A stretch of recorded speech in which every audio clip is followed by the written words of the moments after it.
She had $40, a dying Ford, and nowhere to sleep. Her grandmother was gone.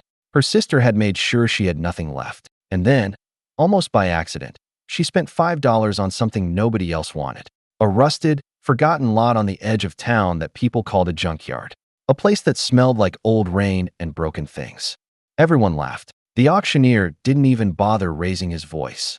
But what Trisha found buried inside that place, sealed behind decades of rust and silence, would change everything she thought she knew about betrayal, about love, and about the grandmother who had never, not even once, stopped protecting her. This is her story. There is a particular kind of silence that only exists in hospital rooms at 3 in the morning. It isn't the silence of peace. It isn't the silence of rest. It is the silence of machines doing the breathing that a body no longer remembers how to do on its own.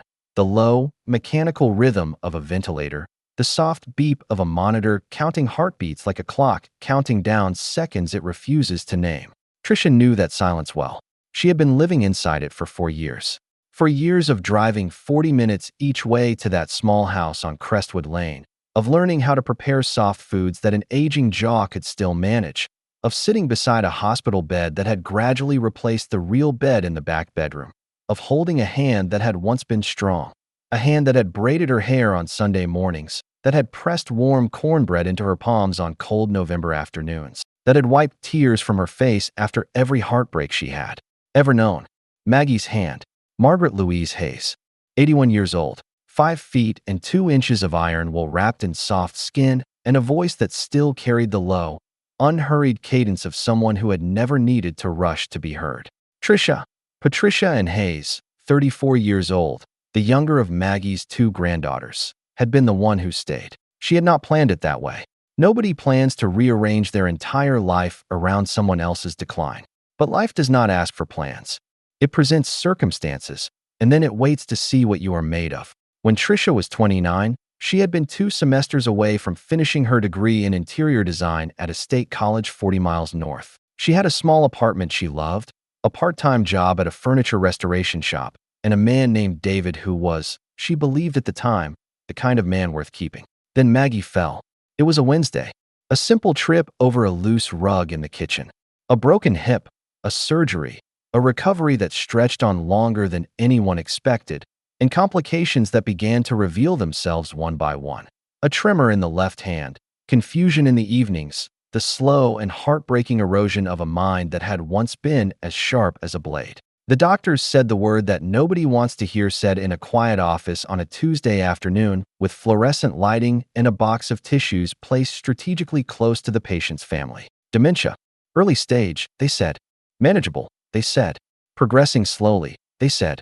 Trisha had driven home that evening, sat in her car in the parking lot of her apartment complex for 27 minutes, and then picked up her phone and called the college to ask about a leave of absence.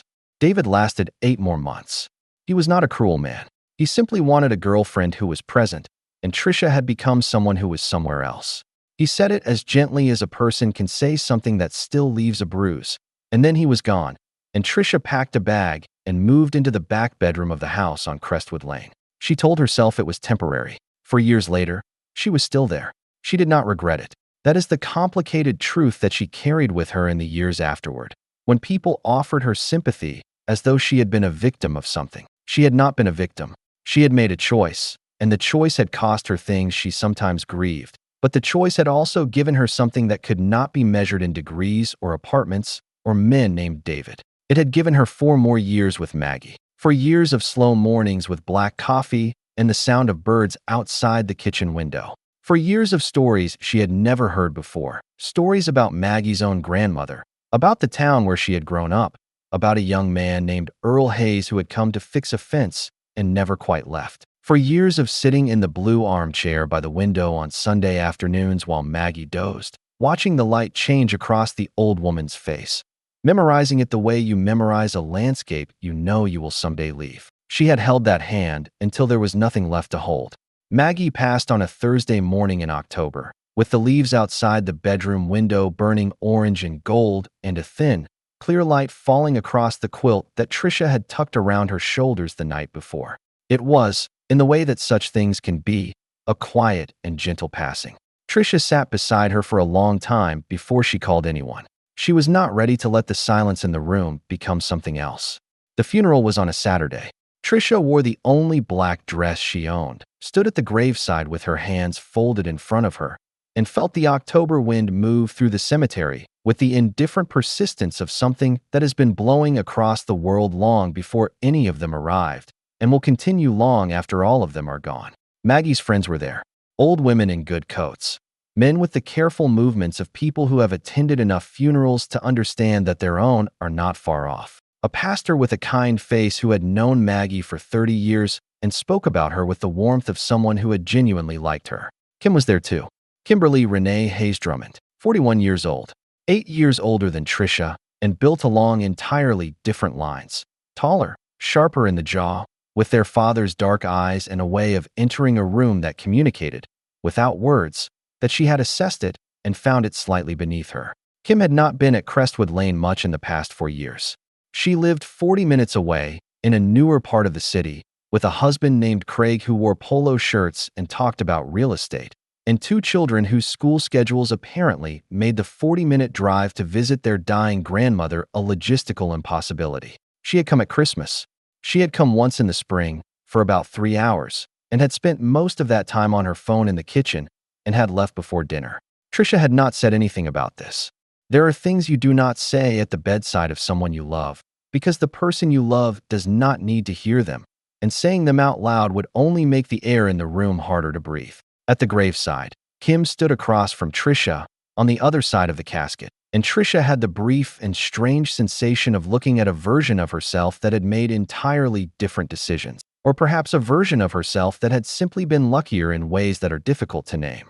They did not speak during the service. Afterward, at the reception held in the fellowship hall of the church, Trisha stood near the window with a plate of food she wasn't eating and accepted the condolences of people she had known her whole life. They said the things people say. She nodded and thanked them. She was halfway through a conversation with one of Maggie's oldest friends, a woman named Ruth who smelled like lavender and had brought a casserole and was telling a story about Maggie that made Trisha smile for the first time in days, when she felt a hand on her elbow. "Kim, can I talk to you for a minute?" Her voice was even, neutral, the voice of someone who has practiced what they are about to say.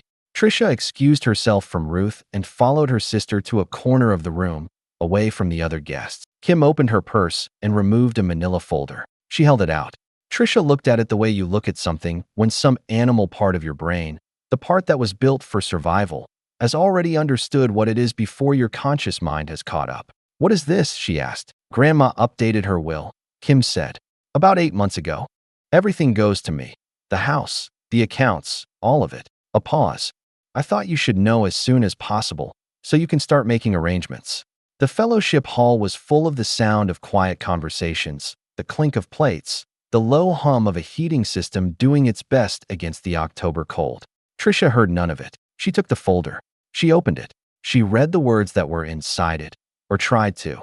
The letters seemed to move slightly, rearranging themselves on the page in ways that didn't make sense, because the thing they were saying didn't make sense, because Maggie would not have done this, because Maggie. She was confused sometimes toward the end, Kim said, and there was something in her voice that was almost gentle but wasn't. She didn't always know what she was signing. The attorney said it was all properly witnessed. Trisha looked up from the folder. She looked at her sister's face, the careful, neutral expression, the eyes that held something that was not grief and was not guilt and was perhaps the faintest trace of relief. And she understood. Not all of it. Not yet. The full shape of what had happened would only become clear to her later, in pieces, in the quiet hours of nights she hadn't yet lived through. But in that moment, in the corner of the fellowship hall with the smell of coffee and casserole around her, and the sound of people saying kind things about the woman they had both just buried, Trisha understood enough. She closed the folder. She handed it back. She picked up her coat from the rack near the door, walked out to the parking lot, got into her Ford, and drove to Crestwood Lane one last time to collect the things that were hers. She did not take much. Her clothes, her books, a photograph of herself and Maggie taken 3 summers ago in the backyard, both of them squinting into the sun and laughing at something the camera hadn't caught. A small ceramic bowl that Maggie had kept on the kitchen windowsill for as long as Trisha could remember, filled with smooth river stones that she had collected over decades of Sunday walks. She left the rest. She was out of the house in 40 minutes, and she sat in her car at the curb and looked at the front door of the house where she had spent the last 4 years, the house where she had learned to read, where she had come after every bad day of her adolescence, where she had slept in the room that still smelled faintly of the lavender sachets Maggie kept in the linen closet. And she allowed herself exactly 60 seconds of something that was not quite crying, but was in the same neighborhood. Then she put the car in drive and left. She had $40 in her wallet, 63 in her checking account, a Ford that had 112,000 miles on it, and a transmission that had been complaining for the better part of a year. She drove until the tank was a quarter full, and then pulled into a gas station on the edge of the city, parked in the far corner of the lot away from the pumps, and sat with the engine off and the October dark pressing against the windows. She did not know where she was going. That was the thing that she had not allowed herself to think about while she was packing, while she was driving, while she was holding herself together with the particular brittle composure of someone who knows they cannot afford to fall apart right now. Not yet. Not until they are somewhere private enough for it not to matter. She was 34 years old. She had $40. She had a car. She had no apartment, no job. She had left the furniture restoration shop 3 years ago when Maggie's care had become more than a part-time schedule could accommodate. No degree, no David, no plan. She had the ceramic bowl with the river stones on the seat beside her. She pressed her back against the driver's seat and felt the cold working its way through the fabric, through her coat, into the muscles of her back and shoulders, and she thought about Maggie. She thought about the way Maggie's hands had felt in her own, the loose, papery skin over the knuckles, the surprising warmth that had persisted almost until the very end. She thought about the last coherent conversation they had had, about 3 weeks before the end, when Maggie had been having one of her clear days and had looked at Trisha with those dark eyes and said, in her quiet, unhurried way, "You are the best thing I ever did, baby girl. Don't let anybody tell you different." Trisha had laughed and told her to stop being dramatic. She had not known it was one of the last clear things Maggie would ever say to her. She pressed the heels of her hands against her eyes and breathed. Outside the gas station, the city moved on without her. Cars pulled in and out. A man in a heavy jacket filled his tank and drove away. The fluorescent lights of the canopy above the pumps cast everything in a flat, colorless light that made the world look like a photograph of itself. Trisha spent that night in the car, and the next night, and the 5 nights after that. By the second night, she had developed a system. She had learned, in those first hours, that the cold was not uniform. It moved. It came first through the windows, the glass conducting the outside air with efficient cruelty, and then through the door panels, and last through the seat itself, which retained warmth for a while before surrendering it to the ambient temperature of the car's interior. The floor was the coldest part. She kept her feet on the seat. She used her coat as a blanket and the folded sweatshirt from her bag as a pillow. She learned that the parking lot of a 24-hour gas station was safer than a quiet street. There were people around. The lights stayed on. The attendants inside could see her car, which provided a particular kind of security that had nothing to do with warmth but mattered nonetheless. She ate carefully, with the precision of someone calculating exactly how long $40 could be made to last. A gas station breakfast, a banana, a small container of peanut butter, a bottle of water, cost $3.17. A cup of coffee from the machine inside cost 89 cents. She allowed herself coffee in the morning because some things you do not negotiate away, even when you are sleeping in a car in October. She washed her face in the gas station bathroom, brushed her teeth over the sink, and changed her clothes in the back seat with the windows fogged from the outside cold and her own breath. She was not the first person to have done these things. She knew that. The knowledge did not make it easier, but it provided a kind of company. The invisible company of everyone who had ever been in a parking lot at 3 in the morning trying to figure out how to survive until morning. What made it harder was not the cold. What made it harder was the thinking. Because when there is nothing to do and nowhere to be, and a car that is too cold to sleep in and a night that is too long to wait out in silence, the mind does what minds do. It turns inward. It moves through the rooms of everything that has happened and picks things up and examines them under the harsh light of 4 in the morning. She thought about Kim constantly, about the folder, about the careful neutrality of Kim's face when she had handed it over, the face of someone who had rehearsed this moment and was executing it successfully. About the phrase, she didn't always know what she was signing and the specific shape of the cruelty inside it. The use of Maggie's own confusion as both weapon and alibi. But she also thought about Maggie. And this was the part that she couldn't resolve.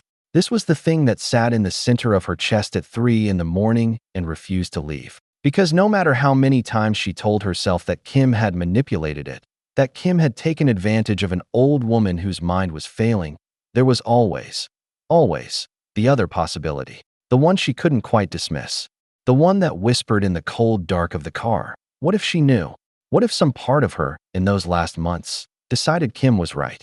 What if everything you gave, all 4 years of it, wasn't enough? It is a particular kind of grief, the grief of doubting someone you loved. It lives alongside the regular grief like a shadow inside a shadow. It doesn't replace the love. It complicates it, makes it jagged at the edges, turns it into something you can't hold without cutting yourself. Trisha had loved Maggie without reservation for her entire life. And now she was sleeping in a car in a gas station parking lot. And she could not get through a single night without asking the question she most desperately did not want to answer. She was not perfect. She knew that. She had snapped at Maggie on bad days. She had sometimes been impatient when she was tired. When she had been up at 2 in the morning for the 3rd night in a row and Maggie was confused and frightened and calling for people who had been dead for decades. She had cried in the bathroom sometimes, not wanting Maggie to hear. She had, on 2 occasions she was not proud of, been short and clipped in a way that she had regretted the moment she saw the brief confusion on the old woman's face. She was not a saint. She had never claimed to be. Was that enough to know? She pressed the thought back down. No. She watched a truck pull into the far end of the lot and park, the driver killing the engine and apparently doing the same thing she was doing, which was trying to get a few hours of uncomfortable sleep in a vehicle that was not designed for it. There was a strange and wordless solidarity in that. She watched the truck's cab go dark and felt, for a moment, less alone. She fell asleep somewhere around 4:30 and dreamed of the backyard on Crestwood Lane, the light the way it was in September, and Maggie's voice saying something she couldn't quite hear. It was on the 6th day that she saw the listing. She had driven to the public library that morning. Free parking, clean bathrooms, warmth, Wi-Fi, and was sitting at one of the computer terminals near the window, trying to find work, trying to find anything that might constitute a way forward, when she accidentally clicked on the wrong tab and landed on a county auction website she had never seen before. It was a municipal surplus listing, properties that had gone to tax delinquency, industrial lots, abandoned sites, the unglamorous residue of a city's unclaimed business, listed with the flat, bureaucratic prose of people who are required to advertise things they expect no one to want. Most of the listings were industrial lots in parts of the city that nobody was trying to go to. And then she saw it. Lot 7C, Hartley Industrial Corridor, approximately 0.8 acres.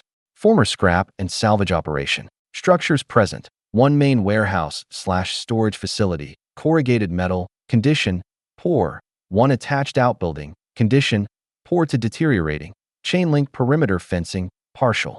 Environmental assessment on file. Previously listed at municipal minimum 3 times with no bidders. Current minimum bid, $5. $5. She read it again. $5. No bidders. 3 previous listings with no bidders. She sat back in the library chair and looked at the listing for a long time. She had $31 left. She had spent $9 in the 6 days since the funeral on the barest necessities. Food portioned out with the careful arithmetic of someone who cannot afford the luxury of impulse. $31 was not enough for a deposit on an apartment. It was not enough for a motel room, even the cheapest kind. It was not enough for much of anything, except, apparently, a piece of land. She clicked on the photographs. They were not encouraging. The main building was a long, low warehouse of corrugated metal that had been losing its battle with rust for a considerable number of years. The outbuilding behind it had a partial roof. The lot itself was crowded with the accumulated debris of what had apparently been, at some point, a functioning salvage and metalworking operation. Twisted metal, old machinery, the skeletal remains of industrial equipment whose original purpose she couldn't identify from the photographs. Everything was the color of rust and old rain. She thought of the attorney's office. She thought of Kim's face. She thought of 6 nights in a car with the cold working its way through every layer she owned. She thought of Maggie's voice. "You were the best thing I ever did, baby girl." She registered for the auction. The bidding was scheduled for the following afternoon, conducted online due to the low estimated value of the property. She arrived at the library 20 minutes before it opened and sat at the same terminal, watching the timer count down. At the auction's open, she placed a bid of $5. Nobody else bid. After a silence that lasted the full 10-minute extension period, during which Trisha sat very still and breathed very carefully, the auction closed. The property was hers. She sat for a moment in the library chair, in the quiet hum of the heating system and the soft sounds of other people living their ordinary Tuesday, and felt something she couldn't immediately name. It was not happiness. It was not relief, exactly. It was something more like the specific sensation of a person who has been falling for long enough that they have stopped expecting to hit the ground, and then, without warning, find something solid under their feet. Not a destination, not safety, not a solution, just ground. You know what it is about stories like Trisha's that reach right into your chest? It's not the fall.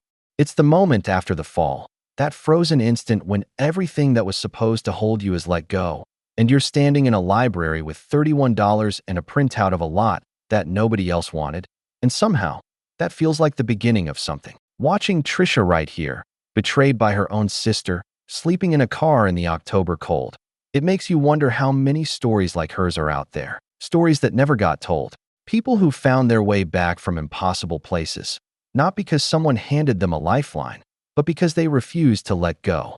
If that kind of story speaks to you, the real ones, the ones with rust and cold, and the complicated grief of loving someone who may have let you down, you belong here. Hit subscribe and come along for the rest of Trisha's journey. Because what she found in that lot, Kim never saw it coming, and neither will you. She slept in the car one final night, parked on the street outside the gate of Lot 7C, Hartley Industrial Corridor. In the morning, the light came up slowly over the roofline of the warehouse. A thin, gray November light that turned the rust on the corrugated metal walls into something that almost looked intentional, like the patina on an old painting. The chain-link gate was secured with a padlock, and the county had mailed her the combination in an email along with the deed confirmation and a list of liability disclosures that she had not read past the second page. She got out of the car. The air outside smelled like iron and cold water and something older than both. The deep, mineral smell of metal that has been sitting in the same place long enough to become part of the landscape. She could hear, from somewhere in the industrial corridor beyond the fence, the distant clang and thud of some operation that was still going about its business, indifferent to the fact that anything in the world had changed. She stood at the gate for a moment, looking through the chain link at what was hers. It looked, in the thin morning light, exactly like what it was. A disaster. A collection of problems arranged on less than an acre of ground, wrapped in rust and old rain, and the particular desolation of a place that has been abandoned for long enough that it has stopped expecting anyone to come back. The warehouse sat at the front of the lot, long and low, the corrugated walls stained in long vertical streaks from years of water running down from the roof. One of the large bay doors hung at a slight angle, the tracks it rolled on having given way at some point, leaving the door suspended in a permanent partial open that let in the cold and the light, and, she would discover, a family of pigeons who had established themselves in the rafters with the comfortable certainty of squatters who have long since stopped worrying about eviction. Beyond the warehouse, visible through the gaps in the building, was the yard itself. It stretched back from the warehouse in a landscape that might, to someone with a particular kind of imagination, have resembled a sculptor's fever dream. Metal everywhere, sheets and bars and coils, machine parts and pipe sections, the collapsed remains of equipment she couldn't name, all of it in varying stages of oxidation from the deep orange-brown of active rust to the dark, almost black of iron that had been sitting in the wet for decades. And at the back of the lot, barely visible through the accumulated metal, the outbuilding, small, perhaps 20 by 30 feet, its roof partially intact, its walls made of a heavier gauge metal than the warehouse. Older, different in character from the rest of the structures on the lot, with a solidity that had resisted the deterioration that had claimed everything around it. Trisha entered the combination into the padlock. The gate swung open. She walked in. In the first week, she did not find anything. She found problems. The warehouse roof leaked in 7 places. She identified them by the rust stains on the concrete floor beneath, spreading out in slow circles like the rings of trees. The electrical panel on the east wall was a generation too old and likely a fire hazard. The bay door that hung off its tracks would require a professional to remount. The water had been shut off at the street, and turning it back on required a payment to the county water authority that she could not yet make. She used the gas station bathroom half a mile down the road. She ate carefully. She slept in the car, which she had pulled inside the warehouse through the functional bay door, which provided a layer of protection from the wind that made a tangible difference to the quality of cold she was sleeping in. She began to work, not strategically, at first. There was no strategy yet, only the knowledge that standing still was not an option, and that the one thing she could do was move metal from one place to another and try to understand what she had purchased. She found gloves in the back seat of the Ford. She found a pair of work boots she had worn during her time at the furniture restoration shop, still in the bag she had packed in her 40 minutes at Crestwood Lane. She put them on, and she started pulling things apart.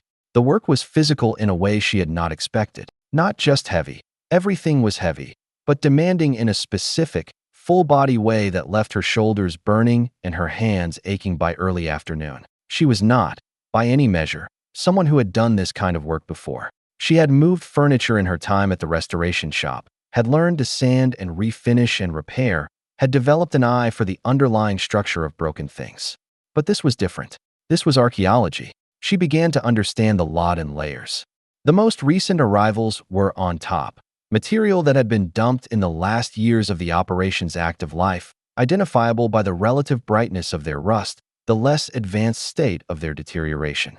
Beneath that layer, older material, things that had been sitting for a decade or more, that had settled and fused and become, in some cases, genuinely difficult to separate from the ground they rested on. And beneath that, at the very bottom of certain piles, against the walls of the warehouse, in the dark corners where nothing much grew because nothing much reached, things that were older still. She began to notice them gradually, not pieces of scrap, not the industrial debris of a working salvage operation, something else. A set of iron brackets, ornate, scrolled at the ends in a pattern she recognized from old buildings in the historic part of the city. A section of cast iron railing, the kind that had been standard on Victorian-era staircases, so deeply oxidized that it had almost disappeared into the pile around it. A decorative panel, perhaps 2 feet square, cast in a dense and heavy iron with a relief design, a pattern of vines and birds, that had been executed with a precision and delicacy that had no business being at the bottom of a scrap pile. She held the panel in both hands and turned it toward the light coming through the gap in the bay door.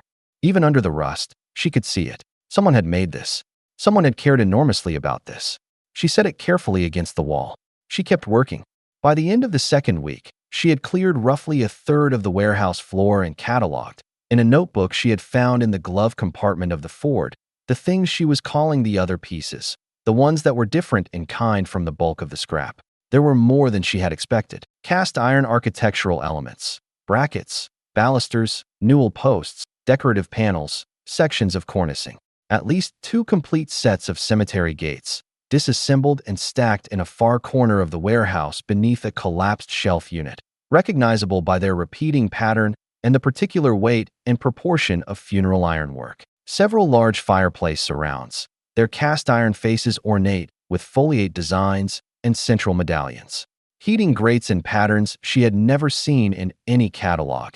Intricate, confident, obviously hand-designed. She photographed everything with her phone. At night, in the car, she began to research. She had no Wi-Fi in the lot, but she had learned that the signal from the gas station half a mile away reached faintly into the warehouse if she sat near the bay door, and she spent her evenings there, wrapped in everything warm she owned, piecing together a context for what she was finding. Architectural salvage, she read, was a market she had been vaguely aware of but had never explored. Antique cast iron, especially pre-20th century, especially anything with documented provenance or identifiable origins, was worth considerably more than its weight in metal, in some cases, orders of magnitude more. A single Victorian cast iron fireplace surround in good condition could sell for several $1,000s. A complete set of antique cemetery gates was a piece of American history. She sat with that information for a long time. She thought about the furniture restoration shop, about the eye she had developed there for the underlying worth of things beneath their surface damage, about the way her old boss, a laconic man named Gerald who had been in the business for 30 years, had once told her that the single most important skill in restoration was the ability to look at something broken and see, without sentiment or self-deception, exactly what it was. Not what it used to be, he had said. Not what you wish it was. What it is, right now, under the damage. Can you see that? Then you can fix it. She looked at the notebook, at the photographs on her phone, at the panel with the vines and birds, which she had moved to the cleanest corner of the warehouse and propped against the wall where the light hit it in the afternoon. What she had, she was beginning to understand, was not a garbage dump. It was an archive. The question she was still assembling the courage to ask, the question she had been circling for days, was how it had gotten here and why, and whether anyone who had put it here had the man in the lot next door was named Calvin, and he had been there for 22 years. His operation was a working scrapyard, the legitimate, functional kind, with a hydraulic crusher and a fleet of trucks and a business that ran on relationships with demolition contractors across the county. He was a large man, built with the specific density of someone who had spent decades lifting things that other people couldn't, with gray at his temples and a handshake that communicated, without aggression, that he was not a person who needed to prove anything. He appeared at the fence on her third day, watched her work for a while without comment, and then said, "You the new owner?" She straightened up. "I am." He looked at the warehouse, at the yard. "You know what you got here?" "I'm learning." He was quiet for a moment. Then, Eddie Morrow owned this lot for 40 years. He passed about 3 years back. Nobody wanted it. A pause. Eddie was particular about what he kept. "Not everything on this lot is scrap." "I'm starting to see that." Calvin nodded slowly. Eddie knew metalwork. The old kind. He used to say this city tore itself apart every 20 years and threw away things it would spend 50 years trying to replace. He looked at the warehouse again. He kept what he could. Thought someone would want it eventually. "Do you know anything about the back building?" she asked. "The smaller one." Something shifted in Calvin's expression. Not quite recognition. More like the expression of someone deciding whether to share something they've been holding for a while. "Eddie used to keep his personal stuff back there," he said. "The pieces he wouldn't sell. Said some things weren't for selling." He looked at her for a moment longer. "You got the whole lot?" "Yes." He nodded. Turned to go. Then, over his shoulder, watched the back wall of that outbuilding. Eddie built it himself, different from the rest. He walked back to his operation, and the sound of the crusher starting up filled the corridor. Tricia stood at the fence and looked at the outbuilding. November became a teacher. It taught her things about herself that she had not known needed learning. Specifically, the things that fall away when there is nothing left to maintain them. The habits of normal life that are, it turns out, mostly about comfort and security and the maintenance of a self-image that depends on certain minimum conditions. She had thought of herself, in her previous life, as reasonably patient, as someone who could manage difficulty without breaking. She had, after all, spent 4 years managing something that would have broken many people. But that had been a different kind of difficulty. That had been the difficulty of devotion, of service to something she loved, which carries its own sustenance, its own daily renewal. This was the difficulty of pure exposure, of being cold and tired, and without the basic dignities that a person forgets to notice until they're gone. She cried more than she expected to. Not dramatically. She had neither the time nor the energy for dramatic crying, but in the small, unannounced way of exhaustion, usually in the early morning, usually when she was washing her face in the gas station bathroom and happened to catch her own eyes in the mirror. She looked, in those moments, older than she had expected, more worn, more transparent, somehow, as though the surface of her had been rubbed thin. She thought about David, about the apartment she had loved, about the life that had been running on a particular track and had simply, quietly, been derailed. She thought, in her worst moments, about what it would mean to call Kim, to say whatever words would need to be said, to accept whatever terms were being offered. She never did it. Not because she was proud exactly. She had been past pride for a while. But because there was something in the cold, in the work, and the slow excavation of the lot that felt, in its own brutal way, like the truth. And the truth, even when it was uncomfortable, was something she was not ready to trade for the specific comfort of capitulation. She was still trying to understand what Maggie had intended. She was still, every night, in the cold dark of the car, having the conversation with a woman who was no longer there to answer. "Did you know, Grandma? Did you know what Kim did? Or did you choose this? Did you, somewhere in those last months when I couldn't reach you, decide that I had gotten enough?" No answer. Only the cold. Only the rust smell of the warehouse around her. Only the ceramic bowl with the river stones on the passenger seat, because she had kept it there and had started, on bad nights, to take out one of the stones and hold it in her palm. The smooth, dense weight of it, the specific warmth it took on from her hand, and breathe. She did not know why Maggie had collected them. She had never asked. She wished, with the specific ache of the permanently too late, that she had asked. She went to the outbuilding on a Wednesday, 3 weeks after she had taken possession of the lot. The path to it ran along the east wall of the warehouse and then through the yard, past the architectural pieces she had been sorting and cataloging, past the collapsed shelf unit with the cemetery gates, past the area she had started to think of as the Iron Garden because of the quantity of decorative fencing and balusters concentrated there. The outbuilding was built differently from the warehouse. Calvin had told her that, and she could see it now that she was looking for it. The walls were a heavier gauge steel, the framing more substantial, the construction more deliberate. Someone had built this to last. Someone had wanted whatever was inside it to be protected. The door was a heavy sliding panel, the kind used in commercial cold storage, with a locking bar that had been padlocked. The padlock was large and old and was not covered by the county key, which meant it had been there since before the property went to delinquency. She stared at it for a while. Then she went back to the Ford, where she kept a small collection of tools she had assembled over the 3 weeks. Things she had found in the warehouse, things she had purchased for single dollars at a gas station when she couldn't do without. Among them was a bolt cutter, acquired because it was the only way she had been able to get through some of the older tie-downs on the architectural salvage pieces. The padlock was old enough that it took her only 4 tries. She pulled the locking bar. She gripped the handle of the sliding door. She pulled. The door moved on its track with a sound like a held breath being released, a long, slow exhalation of air that had been sealed inside for a very long time. She stood in the opening and looked in. The interior of the outbuilding was clean. That was the first thing she noticed. After 3 weeks of working through decades of accumulated rust and grime, the cleanliness of this space had a physical quality. The air inside was dry and still, the floor swept concrete without the dust and debris of the main warehouse, the walls lined with wooden shelving that had been built with care and maintained with evident attention. On the shelves, molds. Hundreds of them. Sand molds, the kind used in traditional iron casting. Wooden patterns, carefully made, many wrapped in cloth and labeled in a handwriting she didn't recognize. The labels, in faded ink on yellowed paper tags, described forms: Corniche scrollwork, Federal, baluster set, Greek Revival, cemetery gate column, ornate, mantle surround, Victorian high, garden bench, cast segment number 3.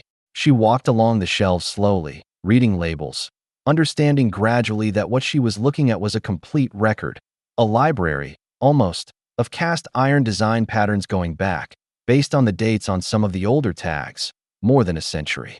In the center of the room was a workbench, heavy and old, built into the wall, with a cast iron vise still mounted at one end. On the bench, tools, organized with the precision of someone who had worked with them every day and returned them to exactly the same position each time. And at the back wall, just as Calvin had said, different from the rest, the back wall was not, as she had initially assumed, the same corrugated metal as the other 3 walls.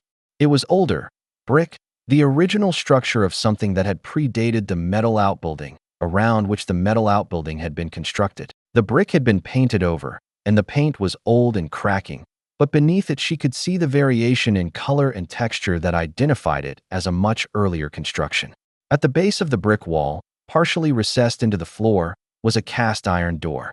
Not large, perhaps 2 feet square, set into the brick with a precision that suggested it had been installed at the same time as the brick itself, which was to say, a very long time ago.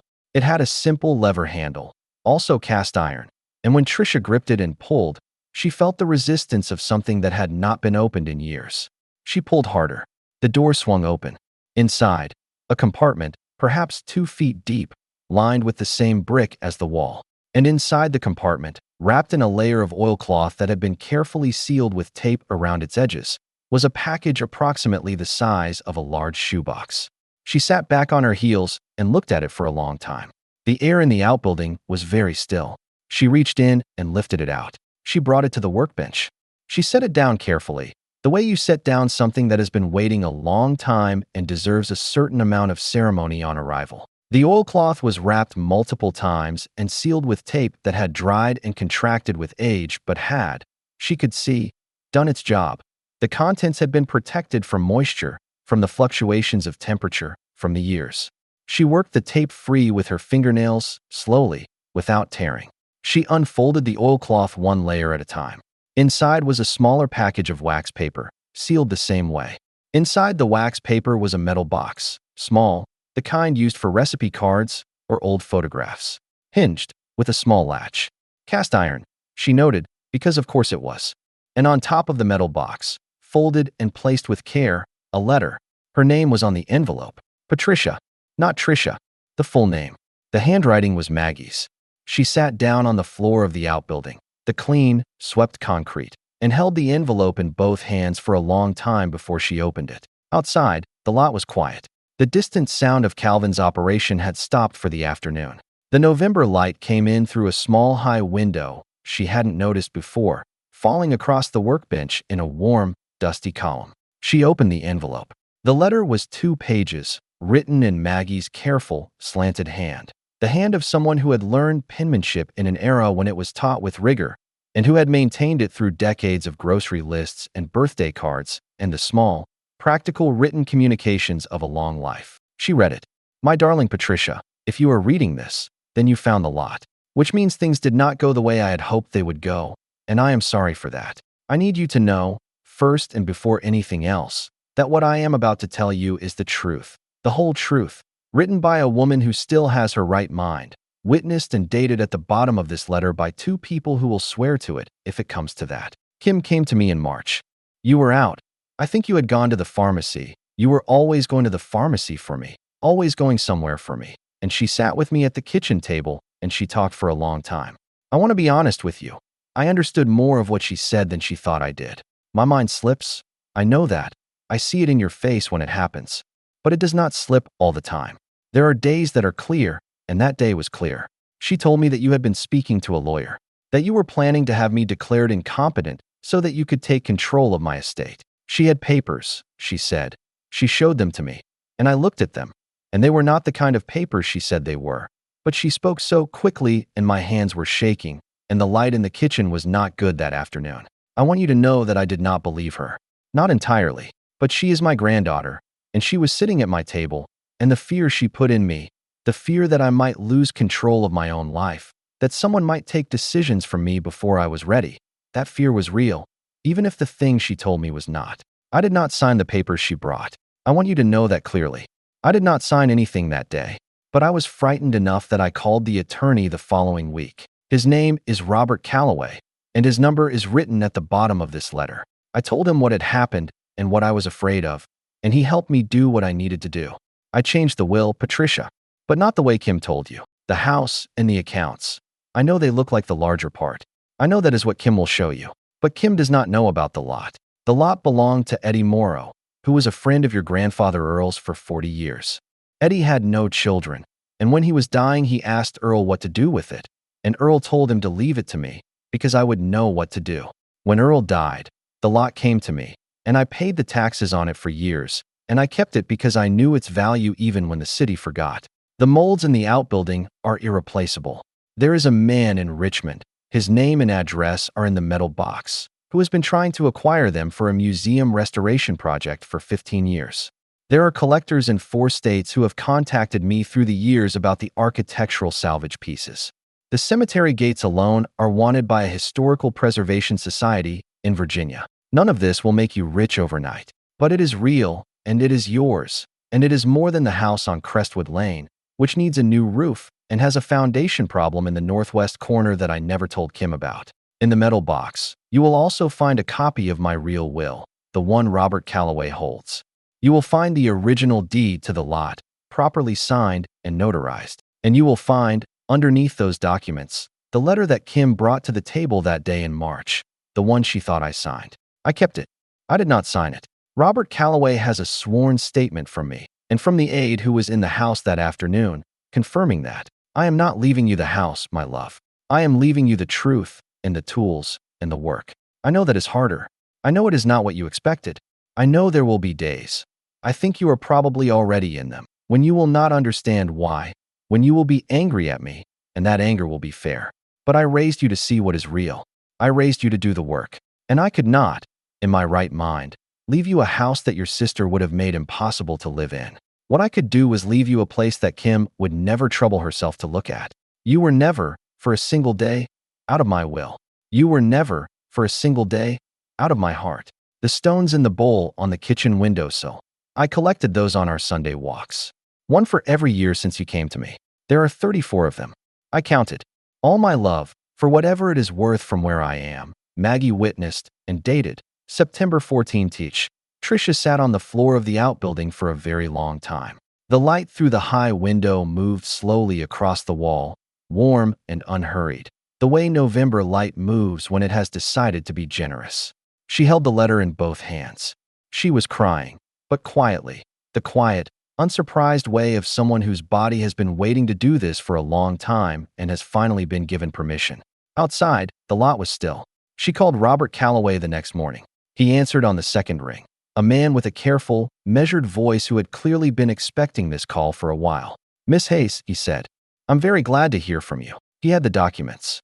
He had the sworn statement from Maggie, recorded in his office the previous October, a video statement made on one of Maggie's clearer days with 2 witnesses present, in which Maggie explained, with the quiet precision of a woman who understood exactly what she was doing, the circumstances of her granddaughter Kim's visit in March, what Kim had attempted, and what Maggie had decided as a result. He had the original will. The lot was Tricia's, properly and unambiguously, along with a separate account Maggie had maintained for 30 years that Kim had not known existed, not a large sum, but enough to pay the water authority, to repair the bay door, to cover 6 months of operating expenses while Tricia built something. "The situation with your sister," Calloway said, with the careful neutrality of an attorney who has seen many situations of this kind, "is a matter for the courts to decide. The evidence is substantial. I would recommend taking your time and choosing the right representation." She thanked him and ended the call. She sat in the driver's seat of the Ford, which was still parked inside the warehouse, and looked out through the open bay door at the yard in the thin morning light. The iron garden, the cemetery gates, the panel with the vines and birds, which she had moved to the workbench in the outbuilding. She picked up her phone again and found the name in the metal box. "The man in Richmond," she called. He answered on the third ring, and when she told him who she was and what she had, there was a silence on his end of the line that told her, before he said a single word, everything she needed to know about what the molds in the outbuilding were worth. Winter came to the Hartley industrial corridor with the same indifferent thoroughness it brought to everything else. But the water was on now. There was a space heater in the outbuilding that Calvin had appeared with one morning without ceremony, setting it down inside the door and leaving without comment. The bay door was fixed and closed against the cold. She had moved a cot into the outbuilding. She was not yet sleeping comfortably, but she was sleeping warmer. She was working. The man in Richmond, his name was Daniel Marsh, and he turned out to be a soft-spoken, meticulous preservationist in his early 60s who had spent his career fighting to save the material history of American cities from the efficient amnesia of demolition, had driven up to see the molds in person, and had stood in the outbuilding for 2 hours with the expression of someone who has been looking for a thing for a very long time and cannot quite believe it is in front of them. The molds were, he explained, among the most complete sets of Victorian and Federal-era cast iron patterns he had ever encountered outside of a museum collection. Several of them matched documented designs from foundries that had ceased operation before the First World War. The patterns they contained, the specific vocabulary of scrollwork and foliate design and proportional systems that they encoded, were patterns that had been used to cast the architectural ironwork of a city's most important buildings, and which had been considered lost. They were not lost. They had been in Eddie Morrow's outbuilding. Eddie Morrow, who had worked in a foundry for 30 years and had watched the industry collapse, and had spent the rest of his life quietly rescuing what he could. Eddie Morrow, who had been Earl Hayes's friend for 40 years, and who had trusted Earl's family with the work of his lifetime. The Restoration Museum in Richmond wanted the molds. A preservation society in Virginia wanted the cemetery gates. A collector in Maryland who dealt specifically in Victorian architectural ironwork wanted the fireplace surrounds. A historic preservation nonprofit in the city itself, which Tricia had not known existed until Calvin mentioned it in passing, wanted the cornicing and balustrades for a restoration project on a block of downtown row houses. None of these transactions happened quickly. Nothing about restoration work happens quickly. It is, by its nature, a patient business.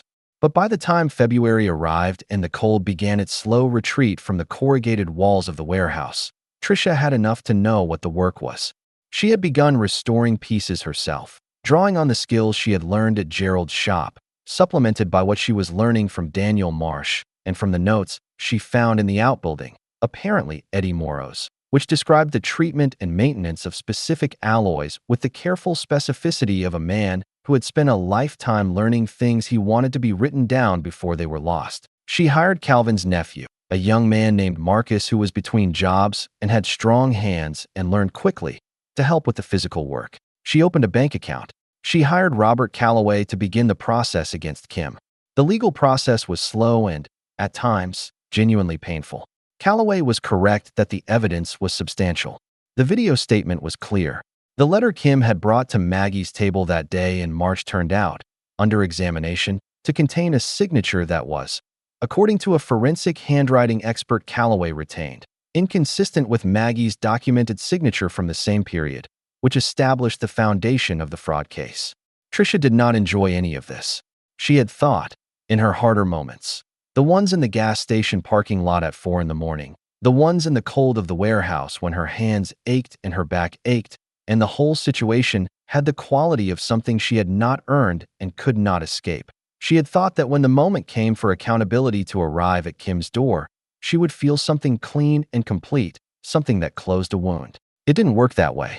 What she felt, mostly, was tired. She felt tired of the whole shape of the thing. The betrayal and the fraud and the courts and the depositions and the look on Kim's face when Calloway's letter arrived, which Tricia imagined though she was not there to see it. Tired of being the person at the center of a story she had not chosen and would not have written this way if she'd had a say. She thought about Maggie, about what Maggie had known, and when, and how she had carried it in those last months. The knowledge that her granddaughter had sat across from her at the kitchen table and tried to take advantage of her confusion. How Maggie had responded not with confrontation but with the quiet, unhurried practicality of a woman who had long since learned that the most durable form of justice is not the kind you demand but the kind you build. I could not leave you a house that your sister would have made impossible to live in. What I could do was leave you a place that Kim would never trouble herself to look at. There it was. The whole of it, in 2 sentences. Maggie had known her granddaughters completely. She had known that Kim would never look at a rust-covered lot on the edge of an industrial corridor. She had known that Tricia would. She had, in the quiet way that people with real wisdom operate, given each of them exactly what they had asked for. The lot looked different now. The warehouse had been cleaned and organized, not transformed, not prettified, but functioning. The floor was swept. The bay doors worked. The electrical had been brought up to code. In the space that had been dead floor, the architectural salvage pieces were displayed with the care they deserved, tagged, photographed, cataloged in a spreadsheet that Tricia updated every week. The outbuilding was the heart of the operation. The molds remained. The museum in Richmond had taken copies, working reproductions that could be used for restoration casting, and had paid a fee for the privilege while leaving the originals in situ. The workbench was in use now, regularly. Tricia was doing restoration work herself, small commissions at first, test pieces, things Calvin's contacts sent her way when they had ironwork that needed more than simple cleaning. And she was getting better. She was not rich. She was solvent, which felt, after the previous year, like a species of miracle. The house on Crestwood Lane was in the process of being transferred. The fraud case had reached a settlement. Kim had not admitted to the full extent of what she had done, but the terms required the return of the real property and a financial arrangement that Calloway deemed fair. Tricia did not have a date yet for when she could move back. She was not sure, anymore, that she wanted to. The outbuilding had a wood stove now. Calvin had helped her install it in October. On the evenings when the work was done and the lot was quiet, she sometimes sat at the workbench with a cup of coffee and felt, in the specific and uncomplicated way that is the reward of work done with your hands, something that was close to peace. The ceramic bowl sat on a shelf above the workbench. 34 stones, smooth and warm. She had added one. She came on a Tuesday in the second week of November. Tricia heard the car first. The sound of tires on the unpaved surface of the lot's entrance. the particular acoustic of a vehicle stopping in a place that doesn't get much traffic. She was in the warehouse, cleaning a section of cast iron cornicing, and she straightened and looked toward the bay door. Kim was standing outside the gate. She was wearing a good coat that looked like it had not been right for the weather she'd walked through to get there. Her hair was the same. Her face was different, not older, exactly, but carrying something that it hadn't been carrying the last time Trisha had seen it, in the corner of the fellowship hall with the manila folder between them. The gate was unlocked. Kim pushed it open and walked into the lot. She stopped a few feet inside and looked around, at the warehouse, at the organized yard, at the careful arrangement of things that the neighborhood had called a garbage dump. Then she looked at Trisha. "I didn't know," she said.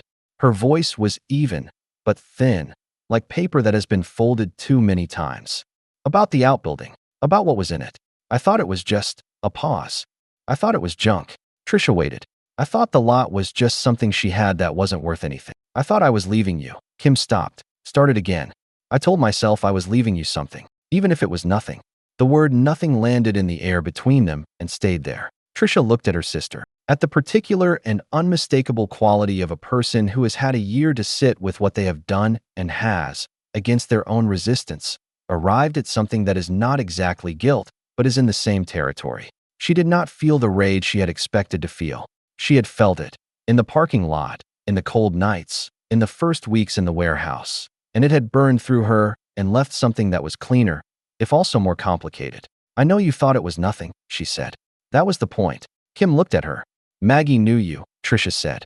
"She knew exactly what you'd look past." Something moved through Kim's face that Trisha couldn't quite name. Not shame. Kim was not, perhaps, a person who had fully arrived at shame yet, and Trisha did not know if she ever would.